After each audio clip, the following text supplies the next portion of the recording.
OMG ఓ మంచి ghost. వెన్నెల కిషోర్, నందిత శ్వేత leads గా చేసిన హారర్ కామెడీ ఇది. ఈ సినిమా స్టోరీ ఏంటి, దాని మీద నా ఒపీనియన్ ఏంటి అనేది ఇప్పుడు తెలుసుకుందాం పదండి. ముందుగా ఈ సినిమా స్టోరీ ఏంటంటే, అప్పులు, అవసరాలు, అత్యవసరాలు అంటూ కటిక దరిద్రంలో ఉన్న ఓ నలుగురు తమ ప్రాబ్లం సాల్వ్ చేసుకోవడానికని ఓ ఎమ్మెల్యే కూతుర్ని కిడ్నాప్ చేసి ఊరి చివరన ఉన్న ఒక పెద్ద పాడుపడ్డ బంగ్లాకి తీసుకొచ్చి బంధిస్తారు. తర్వాత ఎమ్మెల్యేకి ఫోన్ చేసి 4 కోట్లు డిమాండ్ చేస్తారు. ఆ అమౌంట్ ఇవ్వటానికి ఎమ్మెల్యే ఒప్పుకోవటంతో ఇక మన లైఫ్ సెటిల్ అయిపోయినట్టేనని నలుగురు పండగ చేసుకుంటారు. కానీ ఇక్కడ వాళ్ళకి తెలియని విషయం ఏంటంటే, ప్రస్తుతం వాళ్ళున్న బంగ్లాలో ఒక దెయ్యం ఉంటది. ఆ దెయ్యానికి కిడ్నాపర్లు అంటే పరమసహ్యం. ఆ బంగ్లాలోకి వచ్చే కిడ్నాపర్లందరినీ ముక్కలు ముక్కలుగా నరికేస్తూ ఉంటది. మరి ఈ నలుగురు కిడ్నాపర్లే కదా. ప్రొఫెషనల్ కిడ్నాప్ అయినా, అత్యవసరం కిడ్నాప్ అయినా, కిడ్నాపే, కిడ్నాపర్ కిడ్నాపరే. సో ఆ దెయ్యం మొహమాటం ఏమీ లేకుండా ఈ నలుగురికి చుక్కలు చూపించడం మొదలెడుతుంది.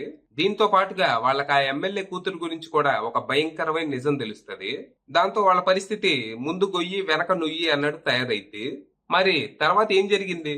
ఆ ఎమ్మెల్యే కూతురు గురించి వీళ్ళకి తెలిసిన నిజం ఏంటి? ఆ బంగ్లాలో ఉన్న దెయ్యం ఎవరు? కిడ్నాపర్లంటే తనకెందుకు పడదు? తన కథ ఏంటి? చివరికి ఈ సమస్యల నుంచి ఆ నలుగురు బయటపడ్డారా లేదా? ఈ కథలో వెన్నెల కిషోర్ పోషించిన పాత్ర ఏంటి అనేది మీకు దమ్ముంటే సినిమా చూసి తెలుసుకోవాలి. ఇక ఈ సినిమా చూశాక నాకు ఒకటే అనిపించింది. ఒకప్పుడు నేను టీనేజ్ లో ఉన్నప్పుడు ఆ సినిమా ఈ సినిమా అని తేడా లేకుండా రిలీజ్ అయిన ప్రతి సినిమాకి థియేటర్కి వెళ్ళిపోయేవాడిని. అప్పట్లో నేను చూసిన కొన్ని సినిమాలు ఇప్పుడు ఎక్కడ ఎదిగినా దొరకవు. వాటి ఆనవాళ్ళు కూడా లేవు. సినిమా అంటానికి కూడా పనికిరాని కళాఖండాలు థియేటర్కి వెళ్ళి చూసే నేను. అయినా అప్పట్లో ఏమనిపించేది కాదు, ఉడుకు రక్తం కదా. కానీ ఇప్పుడు ఈ సినిమా థియేటర్ లో చూశాక దీన్ని తట్టుకోవడం నా వల్ల కాల. వయసు అయిపోయిందని అర్థమైంది. ఏ సినిమాకి పడితే ఆ సినిమాకి వెళ్ళి తట్టుకునే శక్తి నశించిపోయిందని క్లారిటీ వచ్చింది. అంటే అసలు సినిమాలో ఏమీ బాగాలేదా అంటే, వాళ్ళు ఎంచుకున్న ఐడియా బానే ఉంది. ఆ ఐడియా ఏంటో నేను రివీల్ చేయను గానీ దాంతో ఒక మంచి హారర్ కామెడీ తీయొచ్చు. కానీ వీళ్ళ ఐడియాకి పిచ్చి స్క్రీన్ ప్లే, పాచిపోయిన వల్గర్ కామెడీ, పసలేని హారర్ సీన్స్, నవ్వు తెప్పించే దెయ్యం మేకప్, ముష్టి ఫ్లాష్ బ్యాక్ లాంటివన్నీ యాడ్ చేసి టార్చర్ పెట్టారు.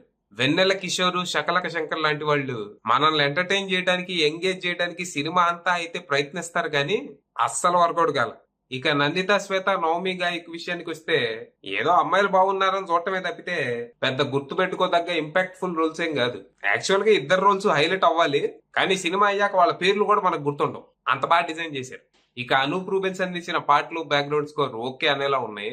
ఇక సినిమాటోగ్రఫీ, ప్రొడక్షన్ వాల్యూస్ కూడా ఓకే, ఉన్నంతలో పర్లేదు. ఇక డైరెక్టర్ శంకర్ మార్తాండ్ విషయానికి వస్తే, ఆయన ఎంచుకున్న ఐడియా బానే ఉంది గానీ దాన్ని ప్రాపర్ గా ఎగ్జిక్యూట్ చేయడంలో కంప్లీట్ గా ఫెయిల్ అయ్యారు. సినిమాని నాన్ స్టాప్ కామెడీ ఎంటర్టైనర్ గా తీసే ప్రయత్నంలో ఎమోషనల్ యాంగిల్ గురించి మర్చిపోయారు.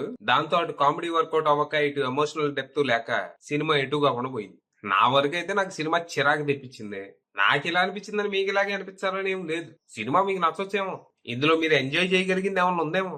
ఆల్ మూవీస్ ఆర్ సబ్జెక్టివ్, అది విషయం.